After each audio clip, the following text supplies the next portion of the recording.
Hello dear students, good morning. This is Rajesh Kumar Ravi and welcome to PGT वाला। तो जैसा कि हम लोग केमिस्ट्री का चैप्टर स्टार्ट किए हुए थे, आज हमारा क्लास तीसरा दिन है ना। तो आज हम लोग थर्ड क्लास में स्टार्ट करने वाले हैं, ऑक्सीडेशंस और रिडक्शंस के बारे में पढ़ेंगे। इससे पिछले हम लोग क्लास में हम लोग पढ़ चुके थे टाइप्स ऑफ रिएक्शंस के बारे में। तो हम लोग 6 प्रकार के रिएक्शंस के बारे में चर्चा किए थे, है ना। तो आज हम लोग पढ़ने वाले हैं, क्या बोलते हैं, एडिशन ऑक्सीडेशंस के बारे में, जिसको हम लोग कहते हैं उपचयन, है ना। तो देखते हैं कि उपचयन क्या है। हम्म, चलिए, तो आज हम लोग स्टार्ट करते हैं ऑक्सीडेशंस क्या होता है ना। लिखा हुआ है the substance which gives addition of oxygen and remove of hydrogen. कहने का क्या मतलब है कि उपचयन किसको कहते हैं। तो जब किसी अभिक्रिया में ऑक्सीजन क्या लिख रहा है कि the substance which give addition of oxygen, मतलब किसी भी अभिक्रिया में ऑक्सीजन में क्या हो रही है, वृद्धि हो रही है। किसमें बोल रहा है, ऑक्सीजन में वृद्धि हो रही है। और रिमूव ऑफ हाइड्रोजन, और हाइड्रोजन को क्या कर रहा है, वो बाहर कर रहा है। आई बात समझ में। मतलब the substance which gives addition of oxygen, मतलब किसी अभिक्रिया में, कोई ऐसा अभिक्रिया है जिसमें ऑक्सीजन में वृद्धि हो रही है और हाइड्रोजन का ह्रास हो रहा हो, तो उसको हम लोग कहते हैं उपचयन, ऑक्सीडेशन। मतलब ऑक्सीजन का आना, हाइड्रोजन का जाना। ऑक्सीजन का आना और हाइड्रोजन का जाना क्या कहलाता है, ऑक्सीडेशन। रिएक्शंस में आप देख सकते हो कॉपर है। कॉपर को जब ऑक्सीजन के साथ अभिक्रिया कर रहा है, तो ये कॉपर के साथ क्या आ जा रहा है हमारे पे, यहाँ पे ऑक्सीजन। तो यहाँ पे ऑक्सीजन क्या हो रहा है, प्लस हो रहा है। ऑक्सीजन यहाँ पे क्या हो रहा है, प्लस हो रहा है। तो मतलब ये क्या हो रहा है, तो यहाँ पे ऑक्सीजन वृद्धि कर रहा है ना। किस में हो रहा है, यहाँ पे ऑक्सीजन में वृद्धि हो रहा है। और हाइड्रोजन का क्या हो रहा है, ह्रास। तो यहाँ पे हाइड्रोजन तो है ही नहीं है, एडिशन हो रहा है ऑक्सीजन का। तो ये रिएक्शन हमारा कहलाता है क्या, ऑक्सीडेशन कहलाता है। याद रखना है कि वैसे रासायनिक अभिक्रिया जिसमें ऑक्सीजन का वृद्धि होता हो और हाइड्रोजन का ह्रास होता हो, तो वह रिएक्शन हमारा कहलाता है ऑक्सीडेशन। आई बात समझ में। दूसरा है रिडक्शन, जिसको हम लोग बोलते हैं अपचयन अभिक्रिया। रिडक्शन है ना। तो नेक्स्ट हमारा रिडक्शन है, कह रहा है कि the substance which gives addition of hydrogen and remove of oxygen.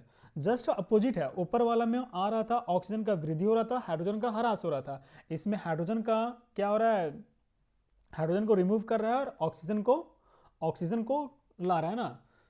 The substance which give addition of hydrogen, आ रहा है कौन सा, हाइड्रोजन, और रिमूव क्या कर रहा है, ऑक्सीजन को बाहर भेज रहा है। आई बात समझ में। तो उस एग्जाम्पल में, पिछला एग्जाम्पल में क्या था कि ऑक्सीजन का वृद्धि हो रहा था, हाइड्रोजन का ह्रास हो रहा था। इसमें हाइड्रोजन आ रहा है और ऑक्सीजन जा रहा है। आप देख सकते हो कि यहाँ पे कॉपर के साथ ऑक्सीजन है। तो कॉपर जब ऑक्सीजन के साथ अभिक्रिया कर रहा है, तो बना रहा है हमारा, क्या बना रहा है ये, यहाँ पे देख सकते हैं कि आप, ये ऑक्सीजन और हाइड्रोजन एक साथ आ रहा है, जबकि यहाँ पे हाइड्रोजन को ऑक्सीजन जो है वो रिमूव कर रहा है। रिमूव क्या कर रहा है, ऑक्सीजन को यहाँ से रिमूव कर रहा है। पहले था कॉपर के साथ ऑक्सीजन था, लेकिन यहाँ पे कॉपर के साथ ऑक्सीजन को रिमूव कर दिया और चला किसके साथ गया, हाइड्रोजन के साथ। तो हाइड्रोजन के साथ ऐड हो रहा है कौन सा, ऑक्सीजन। तो जिसमें ऑक्सीजन का वृद्धि होता हो और हाइड्रोजन का ह्रास होता हो, वह कहलाता है उपचयन। और हाइड्रोजन का वृद्धि होता हो और ऑक्सीजन का ह्रास होता हो, तो वह कहलाता है हमारा अपचयन अभिक्रिया। अब दोनों अभिक्रिया आपको समझ में आ गया होगा, ऑक्सीडेशन और रिडक्शन क्या होती है। इसको याद रखना है, एक ही चीज याद रखना है इसमें, जब ऑक्सीजन आएगा और हाइड्रोजन जाएगा, ऑक्सीजन का आना हाइड्रोजन का जाना कहलाएगा ऑक्सीडेशन, और हाइड्रोजन का आना ऑक्सीजन का जाना कहलाएगा रिडक्शंस। आई बात समझ में, किनको दिक्कत। ये था हमारा ऑक्सीडेशन और रिडक्शंस। नेक्स्ट देखते हैं, नेक्स्ट हमारा है रेडॉक्स रिएक्शन। ये भी आई है, क्वेश्चंस यहाँ से कई बार पूछ चुका है कि रेडॉक्स अभिक्रिया क्या होता है। आगे चलकर हम लोग को एक चैप्टर पढ़ना पड़ेगा 11th-12th में, कि रेडॉक्स अभिक्रिया का एक चैप्टर ही मिलेगा। तो यहाँ पे छोटा सा इसके डिस्क्राइब किया हुआ है कि रेडॉक्स अभिक्रिया क्या होता है। इसको हम लोग पढ़ चुके हैं, रेडॉक्स अभिक्रिया। चलिए देखते हैं कि रेडॉक्स अभिक्रिया क्या होता है। बोल रहा है, a chemical reaction in which reduction and oxidation take place simultaneously एक साथ। सिमुलेटेशन से अब क्या बोल रहा है, एक साथ। मतलब ऐसी रासायनिक अभिक्रिया जिसमें ऑक्सीडेशन और रिडक्शन दोनों अभिक्रियाएं एक साथ होती हो, उसको हम लोग कहते हैं रेडॉक्स अभिक्रिया। मतलब ऑक्सीजन अवकरण और उपचयन और अपचयन दोनों अभिक्रियाएं एक साथ होती हो, उसको कहते हैं रेडॉक्स अभिक्रिया। एक बार फिर देखते हैं क्या वो लिख रहा है कि अ chemical reaction in which reduction and oxidation, मतलब उपचयन और अपचयन दोनों अभिक्रियाएं एक साथ होती है। क्या बोल रहा है, दोनों अभिक्रियाएं जब एक साथ होती है तो उसको हम लोग कहते हैं रेडॉक्स अभिक्रिया। एग्जाम्पल में देखते हैं, कॉपर ऑक्साइड, कॉपर ऑक्साइड को जब हाइड्रोजन के साथ रिएक्शंस कर रहा है, कॉपर के साथ जब हाइड्रोजन के साथ रिएक्शंस कर रहा है, कॉपर ऑक्साइड जब हाइड्रोजन के साथ रिएक्शन कर रहा है तो बना रहा है कॉपर प्लस H2O। आप देख सकते हो कि एक ही साथ एक ही रिएक्शन में दोनों चीज हो रहा है, मतलब ऑक्सीडेशन भी हो रहा है और रिडक्शन हो रहा है। आप यहाँ पे देख सकते हैं कॉपर के साथ ऑक्सीजन है, तो यहाँ पे रिएक्शन अभिक्रिया जब कर रहा है तो यहाँ पे ऑक्सीजन रिमूव कर जा रहा है, यहाँ पे ऑक्सीजन जो है वो क्या कर जा रहा है, रिमूव हो जा रहा है, रिमूव मतलब हट जा रहा है। और यहाँ पे हाइड्रोजन के साथ किसका वृद्धि हो रहा है, ऑक्सीजन का, मतलब हाइड्रोजन के साथ ऑक्सीजन का वृद्धि हो रहा है, तो ये हमारा क्या लाता है, ऑक्सीडेशन। और यहाँ पे रिडक्शन, एक में ऑक्सीजन जा रहा है, एक में ऑक्सीजन आ रहा है, तो यही रिएक्शंस को हम लोग कहते हैं, क्या कहते हैं, रेडॉक्स अभिक्रिया। मतलब कि वैसी रासायनिक अभिक्रिया जिसमें दोनों अभिक्रियाएं कौन कौन सा, ऑक्सीडेशन और रिडक्शन, दोनों अभिक्रियाएं एक साथ संपूर्ण होती हो तो वह अभिक्रिया कहलाता है रेडॉक्स अभिक्रिया। इसको दिमाग में बैठा लेना, ये क्वेश्चंस कई बार पूछ चुका है एग्जाम में, है ना। सीबीएसई वाले बच्चे और जैक वाले ये दोनों इसको वीवीआई टिक कर लेंगे, क्योंकि ये क्वेश्चंस पूछा गया है कई बार, तो इसको दिमाग में बैठा लेना, है ना। चलिए दूसरा एग्जाम्पल देखते हैं, ये पहला एग्जाम्पल था। दूसरा एग्जाम्पल है, कॉपर ऑक्साइड जब जिंक के साथ अभिक्रिया कर रहा है, कॉपर ऑक्साइड जब जिंक के साथ अभिक्रिया कर रहा है तो देख सकते हो आप लोग यहाँ पे कॉपर के साथ ऑक्सीजन है, कॉपर के साथ क्या है, ऑक्सीजन है। लेकिन जब ये अभिक्रिया के करने के फलस्वरूप जब रिएक्शंस कर रहा है तो यहाँ पे ऑक्सीजन रिमूव कर जा रहा है, यहाँ से क्या हो गया है, रिमूव्ड हो गया, मतलब हट गया है। और जिंक में क्या हो गया, ऑक्सीजन का ऑक्सीडाइजिंग हो गया, मतलब इसमें जिंक के साथ ऑक्सीजन आ गया है, तो यहाँ पे ऐड हो जा रहा है। और जबकि यहाँ पे क्या हो रहा है, रिमूव हो रहा है। तो आप देख सकते हो इस रिएक्शन में कि दोनों अभिक्रियाएं जो है वो एक साथ संपूर्ण कर रही है, पूरा एक साथ कर रही है, इसलिए इसको हम लोग कहते हैं ऑक्सीडेशन और रिडक्शन जो एक साथ कर रहा है तो वो कहलाता है रेडॉक्स अभिक्रिया। आई होप कि आप लोग को समझ में आया होगा। बहुत सारे ऐसे रिएक्शंस मिलेगा जिसमें कुछ में ऑक्सीडेशन और रिडक्शन दोनों एक साथ अभिक्रियाएं को पूरा करेगा, तो आपको देखना होगा, चेक कर लेना होगा कि किस टाइप में है या नहीं है। चलिए नेक्स्ट देखते हैं मान लो, नेक्स्ट हमारा है कोरेजन। क्या है, कोरेजन, ये भी वीवीआई है, कई बार क्वेश्चंस में पूछ चुका है कि संक्षारण क्या होता है, संक्षारण के रोकने के कौन कौन से उपाय हैं। तो कोरेजन्स को हम लोग कहते हैं संक्षारण। क्या कहते हैं, संक्षारण कहते हैं।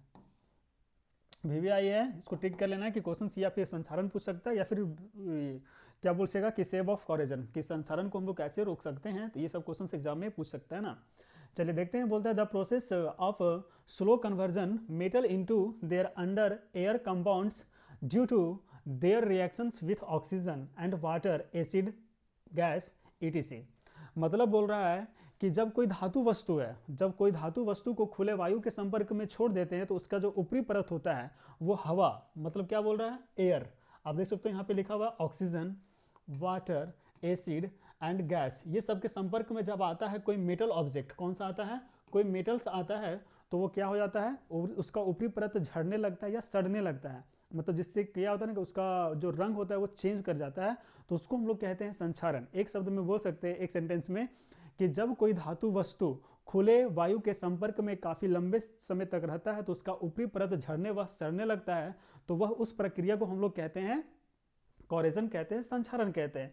वही इसमें यहाँ पे लिखा हुआ है the process of slow conversion, मतलब धीरे धीरे किसमें चेंज, धीरे धीरे चेंज कर रहा है, कौन चेंज कर रहा है, metal, into their under air compounds due to their reaction, मतलब जो हवा के संपर्क में आता है तो वो रिएक्शंस कर जाता है, और वह किसके संपर्क में आ रहा है, oxygen, water, acid and gas. जब ये सब के संपर्क में मेटल आता है तो वह झड़ने लगता है, वह सड़ने लगता है, जिससे उसका ऊपरी परत क्या होता है कि जंग लग जाता है, और जंग लगने के फलस्वरूप क्या होता है, उसका वजन में भी कमी आ जाता है।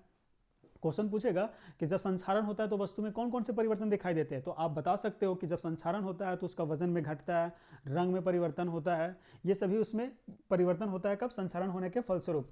तो यहाँ पे एग्जाम्पल में देख सकते हैं कि लिखा हुआ है कि iron when react with oxygen and moisture बोल सकते हैं ना, जिसको नमी कहते हैं। क्या कहते हैं, नमी। मतलब कोई आयरन है, कोई स्टील या आयरन रॉड है, वो ऑक्सीजन के संपर्क में और मॉइस्चर, मतलब जो नमी उसमें आ जाती है, तो नमी होने के फलस्वरूप यह क्या होता है ना, रस्टिंग, मतलब उसको क्या कहते हैं, रस्टिंग कहते हैं। मतलब उसका ऊपरी परत वगैरह सब झड़ने लगता है और सड़ने लगता है और उसका कलर वगैरह सारा कुछ चेंज हो जाता है, तो इस प्रक्रिया को हम लोग कहते हैं कोरेजन कहते हैं। क्या कहते हैं? कोरेजन में संचारण। आप देखते होगे कि बरसात के मौसम में कोई लोहा का वस्तु है, उसको हम लोग बाहर में छोड़ दिए हैं, तो बाहर में छोड़ने के फलस्वरूप क्या होता है ना, उसका रंग में परिवर्तन आ जाएगा। जैसे अगर आयरन जो होता है वो ब्लैक रंग का होता है, ब्लैक होगा, जब उसमें पानी हवा पानी सब कुछ चेंज हुआ लगा तो वो क्या हो जाएगा, वो झड़ने लगेगा, सड़ने लगेगा। अब झड़ेगा तो सड़ेगा तो क्या हो जाएगा, वजन में वृद्धि होता है, लेकिन वो झड़ झड़ के क्या होगा, कम हो जाएगा। आप देखते होगे जैसे हम लोग ये टॉयलेट वगैरह हो गया, वाशरूम वगैरह हो गया, उसमें हम लोग लोहा का दरवाजा लगाते हैं, तो बार बार वहाँ पे पानी पड़ता है, तो पानी पड़ने के फलस्वरूप क्या होता है ना, उसका रंग चेंज हो जाता है। रंग चेंज हो जाएगा, मतलब पेंट अगर नहीं किया तो उसका रंग चेंज हो जाएगा और नीचे पूरा चीन जाएगा, लगेगा पूरा कुछ कुछ उसमें टुकड़ा टुकड़ा नीचे झड़ के गिरने लगेगा। तो उसी को हम लोग कहते हैं संक्षारण। संक्षारण अब कैसे हो रहा है कि उसमें पानी पड़ रहा है, नमी आ रहा है, तो जिसके कारण वो चेंज कर जा रहा है। तो अब याद रखना है कि संक्षारण क्या होता है। अब इसका रोकने का उपाय है कि सेव फॉर कोरेजन, मतलब संक्षारण से, संक्षारण को कैसे बचाएंगे, क्या है, संक्षारण को कैसे सेव किया जाए, है ना, संक्षारण को कैसे सेव करेंगे, तो उसका कुछ उपाय दिया हुआ है, मतलब क्या क्या कर सकते हैं ना। तो संक्षारण को रोकने का उपाय है, सबसे पहले क्या करेंगे, पेंटिंग करेंगे। क्या करेंगे, पेंटिंग। कोई लोहा का वस्तु है, कोई लोहा का वस्तु है, उसमें अगर पानी पड़ रहा है तो उसको बचाने के लिए, संक्षारण से बचाने के लिए क्या करेंगे हम लोग, सबसे पहले क्या करेंगे, पेंटिंग करेंगे। पेंटिंग कर देंगे तो उसको कवर हो जाएगा, पूरा कलर आ जाएगा। तो कलर आने के फलस्वरूप क्या होगा कि उसमें रस्टिंग नहीं होगा, उसमें संक्षारण नहीं होगा। दूसरा है ऑयल पेंटिंग। ऑयल पेंटिंग कभी कभी क्या होता है, ऑयल मतलब जैसे कोई भी ऑयल वगैरह आ गया, या फिर सरसों का ऑयल है, या फिर कोई डीजल मोबिल वगैरह हम लोग भी पेंट लगा देते हैं, कर देते हैं, तो उसमें वो संक्षारण से रुकता है, कुछ समय के लिए वो क्या होता है, बंद हो जाता है, संक्षारण नहीं होता है। फिर बोल रहा है to the greasing, to the greasing, मतलब जो ग्रीस होता है, ग्रीस लगा के भी हम लोग लोहा को सड़ने से झड़ने से बचा सकते हैं, मेटल को, है ना। नेक्स्ट फिर है कोटिंग ऑफ ऑयल। किसका का परत लगाएंगे, ऑयल का एक परत लगा देंगे, तो उससे भी क्या हो जाएगा, हमारा जो लोहा है वो झड़ने से बच सकता है। तो ये कुछ उपाय थे जो हम लोग संक्षारण को रोक सकते हैं। किससे रोक सकते हैं, तो जो क्या बोलते हैं, एयर मॉइस्चराइजर, जिससे नमी आ रहा है उस चीज़ से हम लोग बचा सकते हैं। क्या क्या है इसको याद रखना है, पेंटिंग है, ऑयल पेंट है, उसके बाद बोल रहा है the two the greasing, greasing करके बचा सकते हैं, कोटिंग ऑफ ऑयल, ये सब इसको याद रखना है। ये क्वेश्चंस 2 नंबर में पूछ सकता है, इसको VVI कर लीजिएगा आप लोग, है ना, कि संक्षारण को कैसे बचाया सकता है, संक्षारण को हम लोग कैसे रोक सकते हैं, है ना। आई होप कि आप लोग को ये संक्षारण कोरेजन अच्छी तरीके से समझ में आ गया होगा कि क्या होता है ना। चलिए नेक्स्ट टॉपिक हमारा है, नेक्स्ट टॉपिक है रेंसिडेंसी। क्या है, रेंसिडिटी। रेंसिडिटी जिसको हम लोग बोलते हैं विकृत गंधिका कहते हैं, हिंदी में इसको कहते हैं विकृत गंधिका। क्या कहते हैं, विकृत गंधिका। CBSE वाले बच्चे को तो समझ में आ जा रहा होगा ये क्या रेंसिडेंटी, इसलिए हिंदी में भी लिख दे रहे हैं कि रेंसिडेंटी का हिंदी क्या होता है, तो विकृत गंधिका। आप लोग दोनों तरीकों से समझ सकते हैं ना। पहला बोल रहा है, इसमें क्या बोल रहा है कि it is the oxidation of oil coating foods items when they are keep in the open for long time. क्या बोल रहा है कि जब कोई तैलीय खाद्य सामग्री हो या खाने पीने का कोई वस्तु हो, उसको खुले समय तक मतलब वायु के संपर्क में छोड़ देते हैं, तो छोड़ देने के पश्चात क्या होगा, उसका स्वाद होगा, उसका गंध जो होगा, वो खाना का टेस्ट क्या होगा, बदल जाएगा। तो उसी को बोलते हैं विकृत गंधिका, रेंसिडिटी कहते हैं। क्या बोल रहा है, the oxidation of oil coating food items when they are kept in the open, मतलब खुला जब छोड़ देते हैं, कब तक, लंबे समय तक। जब किसी भी तैलीय खाद्य सामग्री या खाने पीने का कोई भी वस्तु को खुले लंबे समय तक छोड़ देंगे तो क्या हो जाएगा, उसका स्वाद वगैरह जो भी रहेगा वो चेंज हो जाएगा। क्या चेंज होगा, बोल रहा है चेंज द स्मेल ऑफ पिकलेट्स, मतलब जिसको हम लोग कहते हैं अचार। मतलब अचार क्या है, तैलीय खाद्य सामग्री है। अब अचार को हम लोग हैं कि निकालते जब भी हैं तो निकालने के फलस्वरूप तुरंत उसको क्या करते हैं, कांच का बर्तन हो या फिर कोई प्लास्टिक का बर्तन हो उसमें रखते हैं, ये तो आप लोग को भी पता होगा।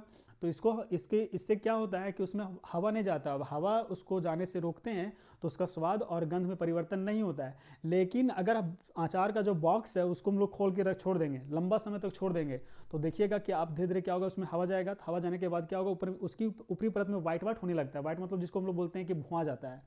तो भुआ जाने के बाद क्या होगा, वो उसका स्वाद और गंध में दोनों में परिवर्तन हो जाएगा। मतलब जो पहले का टेस्ट होगा वो टेस्ट क्या हो जाएगा, बदल जाएगा किसमें, स्मेल में बदल जाएगा, मतलब गंदा स्मेल देगा। कब देगा, जब उसको लंबा समय तक हम लोग खुला छोड़ देंगे। दूसरा है change the taste for food and Kurkure, मतलब कोई भी कुरकुरे का पैकेट है, आप लोग देखा होगा कि कुरकुरे जो रहता है वो फुला हुआ रहता है। अगर उसको खुला छोड़ देंगे तो खाने में उसका टेस्ट अलग लगेगा, मतलब जो उसका आवाज़ भी चेंज हो जाएगा और टेस्ट भी लगेगा, अच्छा नहीं लगेगा। तो इसलिए हम लोग उसको क्या करते हैं, कुरकुरे को पैकेट को अच्छा तरीक़ा से पैक रखते हैं। आई बात समझ में? ये रेंसिडिटी क्या होता है, फिर से बताते हैं कि कोई भी तैलीय खाद्य सामग्री या खाने पीने का कोई भी चीज़ वस्तु उसको हम लोग पैक रखते हैं। अगर हम लोग पैक नहीं रखते हैं, और पैक नहीं रखते हैं, जब उसमें पैक नहीं रखते हैं और उसमें जब हवा इंटर कर जाता है, हवा जाएगा, तो हवा जाने के फलस्वरूप क्या हो जाएगा ना कि उसका स्वाद और गंध दोनों बदल जाएगा और वो खाने में टेस्ट नहीं लगेगा। तो इससे हम लोग बचाने के लिए क्या करते हैं, कुछ प्रिवेंट करते हैं ना। तो यहाँ तक समझ में आया होगा कि रेंसिडेंसी क्या होता है, विकृत गंधिका क्या होती है। प्रिविडेंट फ्रॉम रेंसिडिटी मतलब सभी विकृत गंधिका को रोकने का उपाय कौन सा है, तो addition of antioxidant to the food and oil material oil. मतलब बोलता है कि खाने पीने का कोई भी वस्तु हो, जो तेल ये वगैरह हो या फिर कोई भी कुरकुरे वगैरह हो, तो उसको क्या रखना है, वायुरोधी बर्तन में रखना है। वायुरोधी का बर्तन का मतलब क्या होता है कि खाने पीने का जो चीज़ है, नूट्स वगैरह है या फिर कुछ भी जो लंबा समय तक खा सकते हैं, तो उसको रखे हुए हैं, उसको वायुरोधी बर्तन में रखना है। और वायुरोधी बर्तन में नहीं रखेंगे तो क्या हो जाएगा, खाना का टेस्ट बदल जाएगा। अब खाना का टेस्ट बदल जाएगा तो फिर खाने में टेस्ट लगेगा नहीं। जैसे कुरकुरे का पैकेट देखते हैं, उसमें जो रहता है उसमें नाइट्रोजन गैस भरा हुआ रहता है। अब नाइट्रोजन गैस क्यों भरते हैं, क्योंकि वो लंबा समय तक रहेगा तो उसमें उसका स्वाद और गंध बना हुआ रहता है। आप देख सकते हो दूसरा पॉइंट में लिखा होगा फीलिंग ऑफ नाइट्रोजन गैस। क्या है, फीलिंग ऑफ नाइट्रोजन गैस, मतलब जो कुरकुरे का पैकेट होता है उसमें हम लोग नाइट्रोजन गैस भर के रखते हैं। नाइट्रोजन गैस क्यों भरा जाता है, ताकि जो कुरकुरा होता है, ऐसा नहीं ना कि एक दिन में खा के खत्म कर देते हैं, उसको 2 महीना 3 महीना 4 महीना तक उसको बंद रहता है। तो नाइट्रोजन गैस उसको क्या करता है, प्रिवेंट करता है, सेव रखता है, उसमें किसी प्रकार का उसका स्वाद और गंध में परिवर्तन नहीं आता है। इसीलिए हम लोग उसमें क्या करते हैं, कुरकुरे का पैकेट में नाइट्रोजन गैस भरते हैं ना, जिससे क्या होता है कि उसका स्वाद और गंध जो होता है वो लंबे समय तक बना रहता है। फॉर एग्जाम्पल आप लोग ट्राई कर सकते हो कि कुरकुरे का पैकेट है, उसको फाड़ के 10 मिनट या 15 मिनट 20 मिनट छोड़ दो आप लोग, है ना। तो आप 20-25 मिनट के बाद जब उसको खा रहे हो खुला छोड़ने के बाद, तो आप देखना उसका जो हम लोग टेस्ट करेंगे, उसका टेस्ट में चेंजिंग आ जाएगा। और जो कर कर का आवाज़ आता है ना खाने के बाद, वो भी उसमें चेंज हो जाता है। क्यों चेंज हो जाता है, क्योंकि उसमें ऑक्सीजन आ जाता है, ऑक्सीजन का ऐड हो जाता है, जिससे उसका स्वाद और गंध बदल जाता है। इसीलिए उसको लंबा समय तक अगर हमको बंद रखना है तो उसको वायुरोधी बर्तन में रखना है, मतलब anti oxygen food items and materials, मतलब उसमें हवा जरा सा भी प्रवेश ना कर पाए, है ना। तो उस प्रकार के अगर बर्तन में रखते हैं तो वो लंबा समय तक खाना बचा हुआ रहेगा, स्वाद बना हुआ रहेगा, खराब नहीं होगा। दूसरा क्या है हमारा, फीलिंग ऑफ नाइट्रोजन गैस। किससे बनेंगे, नाइट्रोजन गैस से बनेंगे। आई होप कि आप लोग को ये समझ में आ रहा होगा और दिमाग में भी इसको बैठा लेना अच्छे तरीके से। क्वेश्चंस पूछ सकता है कहीं से भी, प्रिवेंटिव वाला पूछ सकते हैं या फिर इसका थ्योरी पूछे, तो कहीं से भी कोई क्वेश्चन पूछे तो आप लोग उसको दिमाग में बैठा लीजिएगा, है ना। चलिए नेक्स्ट इसका इस टॉप चैप्टर का हम लोग लास्ट टॉपिक होगा। हाँ, लास्ट टॉपिक तो ख़त्म हो गया है, चैप्टर का एंडिंग यहीं पे था। तो हम लोगों ने क्लास 10th का केमिस्ट्री जो था चैप्टर 1, वो आज हम लोग ख़त्म कर चुके हैं। आई होप कि आप लोगों को किसी प्रकार का दिक्कत ना होगा, और दिक्कत होगा तो आप लोग क्या कीजिएगा कि जो कमेंट सेक्शन में आप लोग कमेंट करके बताइएगा कि क्या लगा, कैसा लगा, उसके अकॉर्डिंग हम कुछ चेंज करने का काम करेंगे, है ना। चलिए एक बार फिर हम चाहते हैं कि एक बार इसको पूरा रिवाइज कर दें कि क्या क्या हम लोग 3 क्लास में पढ़े हैं। आई होप कि ये मेरा तीसरा क्लास था, 3 क्लास में हम लोग क्या क्या ख़त्म कर दें। नेक्स्ट क्लास जो मेरा होगा इसमें, वो नेक्स्ट क्लास में इस चैप्टर का जो भी क्वेश्चंस वगैरह होगा, बीच में समरीज वगैरह, वो सारा कुछ हम एक साथ डील करेंगे। तो देखते हैं पहले कि हम लोग आज पिछले क्लास में पढ़े क्या है ना, शुरू से एक बार देख लेते हैं पहले। फर्स्ट क्लास तो हम लोग, हमारा जो फर्स्ट स्लाइड था इसमें क्या बोलते हैं, सिलेबस को डिस्कस किए थे। और ये हमारा था chapter 1 chemical reaction and equation, जिसमें हम लोग केमिकल रिएक्शंस के बारे में पढ़े, केमिकल इक्वेशंस के बारे में, और पार्ट्स ऑफ केमिकल रिएक्शंस क्या क्या था, है ना। तो इन सभी चीज़ों के बारे में हम लोगों ने पिछले क्लास में पढ़ चुके थे। किन्हीं को दिक्कत होगा तो आप लोग कमेंट सेक्शन में जरूर लिखिएगा कि हमको ये चीज़ समझ में नहीं आया। हम कोशिश करेंगे कि नेक्स्ट वाला वीडियो जब भी डालें तो उसमें उस चीज़ को पहले हम लोग बताने का आपको कोशिश करें, ताकि अच्छी तरीके से समझ में आ जाए, है ना। इनमें तो किसी को दिक्कत नहीं होगा। Chemical reactions, chemical equations, reactant product, ये सब तो इजी पार्ट हो गया है ना। रिएक्टेंट क्या होता है कि जो रासायनिक अभिक्रिया में भाग लेता है उसको रिएक्टेंट कहते हैं, और जो रासायनिक अभिक्रिया के फलस्वरूप बनता है उसको हम लोग कहते हैं प्रोडक्ट कहते हैं ना। नेक्स्ट क्लास था हम लोग का कि चेंज इन केमिकल रिएक्शन, कि रासायनिक अभिक्रिया जब होता है तो उसमें कौन कौन सा परिवर्तन आता है। चेंज इन स्टेट था, अवस्था में परिवर्तन था। चेंज इन कलर, रंग में परिवर्तन। एवोल्यूशन ऑफ गैस, गैस का उत्सर्जन हो रहा था। चेंज इन टेम्परेचर, तापमान में वृद्धि हो रहा था। उसके बाद पढ़े हम लोग संतुलित रासायनिक अभिक्रिया। संतुलित रासायनिक अभिक्रिया मतलब संतुलित रासायनिक अभिक्रिया को संतुलित करना था, बैलेंस करना था। है ना। तो संतुलित रासायनिक अभिक्रिया को बैलेंस कैसे करते थे कि अभिकारक तत्वों का कुल द्रव्यमान और उत्पाद तत्वों का कुल द्रव्यमान, तो रिएक्टेंट में जितना भी एलिमेंट्स और प्रोडक्ट में जितना भी एलिमेंट्स था, दोनों को क्या करते थे, बैलेंस करते थे, है ना। तो बैलेंस करना ये जरूरी था। इसमें बैलेंस करने के लिए, संतुलित करने के लिए हम लोग सीखे भी थे कि इसमें फॉर्मेट कौन कौन सा है। तो ये फॉर्मेट हमारे बीच है, इस फॉर्मेट के अकॉर्डिंग आप क्वेश्चंस को सॉल्व कर सकते हो, किसी प्रकार का कोई दिक्कत नहीं होगा। नेक्स्ट हम लोग पढ़े थे types of chemical reaction. Types of chemical reactions में हम लोग 6 प्रकार के रिएक्शंस के बारे में पढ़े हैं। अब यहाँ से क्या है कि कोई भी एक दो नंबर का क्वेश्चन पूछेगा। अब 2 नंबर का जो भी रिएक्शन पूछेगा, तो रिएक्शंस के साथ आपको क्या करना है, उसका जो एग्जाम्पल है वो एग्जाम्पल देना जरूरी है, तभी आपको फुल मार्क्स यहाँ से स्कोर कर पाओगे, है ना। तो पहला था हमारा कॉम्बिनेशन रिएक्शन, दूसरा था डिकम्पोजिशन रिएक्शंस, जिसको संयोजन अभिक्रिया और वियोजन अभिक्रिया कहते हैं। क्वेश्चन यहाँ से पूछ सकता है कि संयोजन अभिक्रिया को वियोजन अभिक्रिया के विपरीत क्यों कहते हैं। तो क्यों कहते हैं, तो बताए थे कि संयोजन अभिक्रिया में क्या होता है कि 2 अलग अलग पदार्थ मिलकर एकल उत्पाद का निर्माण करते हैं, जबकि वियोजन अभिक्रिया में क्या था कि एकल उत्पाद टूटकर 2 नए पदार्थों में विभक्त हो जा रहे थे। तो इसको हम लोग कहते थे क्या, वियोजन अभिक्रिया। नेक्स्ट हमारा था क्या था, डिस्प्लेसमेंट रिएक्शन और डबल डिस्प्लेसमेंट, मतलब विस्थापन अभिक्रिया और द्विविस्थापन अभिक्रिया। विस्थापन अभिक्रिया में क्या था कि अधिक अभिक्रियाशील तत्व अपने से कम अभिक्रियाशील तत्व को विस्थापित कर उसका स्थान को ग्रहण कर ले रहा था। डबल डिस्प्लेसमेंट में क्या था कि जो एलिमेंट्स था उसके बीच प्लेस में चेंजिंग आ रहा था, मतलब आपस में एक दूसरे के बीच क्या कर रहे थे, प्लेस को वो चेंज कर रहे थे, है ना, जिसे हम लोग एग्जाम्पल के थ्रू भी समझे थे इसमें। नेक्स्ट हमारा था ये एंडोथर्मिक और एक्सोथर्मिक, जिसको हम लोग उष्माशोषी और उष्माक्षेपी अभिक्रिया कहते हैं। एक में उष्मा मतलब बनने के साथ उसमें उष्मा अवशोषण होने के साथ साथ उष्मा उत्पन्न भी कर रहा था, उसमें हीट, इलेक्ट्रिसिटी और सनलाइट भी क्या कर रहा था, रिड्यूस कर रहा था। और जो एंडोथर्मिक में था उसमें क्या था, तुरंत में रिलीज कर रहा था, हीट और टेम्परेचर क्या कर रहा था, वो तुरंत रिलीज कर रहा था, है ना। रिएक्शन के थ्रू देखे थे हम लोग कि ग्लूकोज जब ऑक्सीजन के साथ अभिक्रिया करता है तो क्या बना रहा है, carbon dioxide plus hydrogen plus energy release कर रहा था, है ना।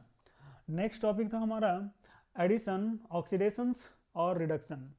एडिशन में क्या पढ़े हम लोग, उपचयन और अपचयन। ऑक्सीडेशन में था कि ऑक्सीजन का वृद्धि हो रहा था और हाइड्रोजन का ह्रास हो रहा था, मतलब एक में ऑक्सीजन आ रहा था, एक में ऑक्सीजन जा रहा था। रिडक्शन में क्या था कि हाइड्रोजन आ रहा था और ऑक्सीजन जा रहा था। आई बात समझ में। और इसके बाद हम लोग पढ़े लास्ट टॉपिक था क्या था, रेडॉक्स अभिक्रिया। क्या बोलते हैं, रेडॉक्स अभिक्रिया। इसमें क्या था कि जो ऑक्सीडेशन और रिडक्शन दोनों अभिक्रियाएं एक साथ पूरा हो रही थी ना, ऑक्सीडेशन और रिडक्शन दोनों अभिक्रियाएं एक साथ पूरा हो रही थी, इसीलिए हम लोग इसको कहते हैं रेडॉक्स अभिक्रिया।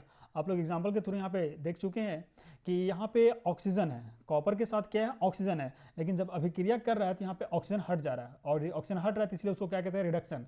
और यहाँ पे हाइड्रोजन है सिर्फ है, और हाइड्रोजन के साथ जब ऑक्सीजन आ रहा है तो इसको हम लोग बोलते हैं ऑक्सीडेशन, मतलब एक में ऑक्सीजन का आना, एक में हाइड्रोजन का जाना। तो दोनों अभिक्रियाएं जब एक साथ संपूर्ण करती है तो उसको हम लोग कहते हैं रेडॉक्स अभिक्रिया। और फिर लास्ट टॉपिक में हम लोग पढ़े हैं कोरेजन, संक्षारण। संक्षारण क्या था कि कोई भी मेटल ऑब्जेक्ट है, जैसे आज क्लास में हम लोग पढ़े हैं ना, इसमें था कि संक्षारण में क्या था कि कोई भी मेटल ऑब्जेक्ट है उसको खुला छोड़ देना है, वायु के संपर्क में आ रहा है तो उसका ऊपरी परत झड़ रहा है, सड़ जा रहा है, जिसके कारण उसका रंग में परिवर्तन हो रहा है, उसका वजन में क्या हो रहा है, कमी आ जा रही है ना। तो ये सभी परिवर्तन कब होता है, संक्षारण होने के फलस्वरूप। संक्षारण के रोकने का कुछ उपाय था, पेंटिंग था, ऑयल पेंट था, उसके बाद to the greasing and coating of oil, ये सभी क्या है, प्रिवेंटिंग फॉर कोरेजन से, मतलब संक्षारण से बचाने के उपाय थे। और इस चैप्टर का आज हम लोगों ने लास्ट चैप्टर पढ़ा था, क्या था, विकृत गंधिका के बारे में पढ़े थे। विकृत गंधिका क्या है, तो इसमें हम लोग आज पढ़े हैं कि जब भी कोई तैलीय खाद्य सामग्री लंबे समय तक खुले वायु के संपर्क में आती है तो आने के फलस्वरूप उसका स्वाद और गंध में परिवर्तन हो जाता है, तो वह हमारा कहलाता है क्या, विकृत गंधिका कहलाता है, जिसको हम लोग रेंसिडिटी कहते हैं। इसका रोकने का उपाय क्या था कि वायुरोधी बर्तन में इसको रखेंगे, मतलब जो खाने पीने का चीज हो, जो तैलीय खाद्य सामग्री उसको वायुरोधी बर्तन में रखेंगे, और साथ में क्या करेंगे, एडिशन ऑफ नाइट्रोजन गैस। मतलब नाइट्रोजन गैस क्या है कि कोई भी खाने पीने का जो चीज है उसको लंबा समय तक सुरक्षित रखता है। तो पूरा क्लास को समराइज किए आज हम लोग, मतलब कि पूरा क्लास में क्या क्या पढ़े हैं तो उस चीज़ों के बारे में बता दिया। आशा करते हैं कि आप लोग को अच्छी तरीके से समझ में आया होगा। आप लोग कोशिश कीजिए कि सभी चीज़ों को नोट्स करते जाना है और दिमाग में बैठाना है कि कौन चीज़ क्या कहाँ से पूछ सकता है। तो क्वेश्चंस कहीं भी 2 नंबर से 3 नंबर के पूछ सकता है ना। जो हम लोग बताएं फर्स्ट में 1 नंबर का क्वेश्चन तो पूछेगा ही, 1-2 नंबर का टाइप्स ऑफ रिएक्शन से पूछेगा, और 3 नंबर का जो क्वेश्चन रहेगा वो बैलेंसिंग से पूछेगा। बैलेंस करने वाला भी उसको देख लेना है। नेक्स्ट क्लास हमारा जो रहेगा इस चैप्टर से रिलेटेड जो भी क्वेरीज होगा उस चीज़ को हम डालेंगे, और उसके बाद इस चैप्टर का जो भी अभ्यास में क्वेश्चंस है, किस टाइप में क्वेश्चंस बनता है, उन सारे प्रश्नों को एक बार हम लोग बनाने का कोशिश करेंगे, है ना। तो नेक्स्ट क्लास उसी को लेंगे। हाँ, अगर आप नए हैं चैनल पे तो चैनल को सब्सक्राइब कीजिए, करना नहीं भूलिएगा, है ना। चैनल को सब्सक्राइब कीजिए, शेयर कीजिए, लाइक कीजिए, इससे हमारा मोटिवेशन मिलता है। आपका एक मोटिवेशन हमको पढ़ाने का तो लगेगा, तो नेक्स्ट क्लास और बेटर तरीक़ा से कर सकते हैं। बताइएगा कि वीडियो कैसा शूट हो रहा है, समझ में आ रही है नहीं आ रही है ना। कोशिश कीजिएगा अच्छी तरीके से समझने का। हम भी चाहेंगे कि नेक्स्ट क्लास इससे और बेटर तरीके से आप लोगों को समझाने का कोशिश करें। ये हमारा फर्स्ट क्लास है, इसलिए थोड़ा बहुत आप लोगों को समझ में राइटिंग वगैरह दिक्कत आ रही होगी, इससे कोई दिक्कत नहीं लेना है, समझ में आ जाएगी, है ना। चलिए, तो क्लास को आज हम लोग एंड करते हैं। नेक्स्ट क्लास जब भी लेके आएंगे तो इस चीज़ को आगे इसको हम लोग पूरा करेंगे, है ना। चलिए, तब तक के लिए चैनल है को सब्सक्राइब करना नहीं भूलिएगा, है ना, और शेयर भी कीजिए। चलिए, थैंक्स फॉर वॉचिंग।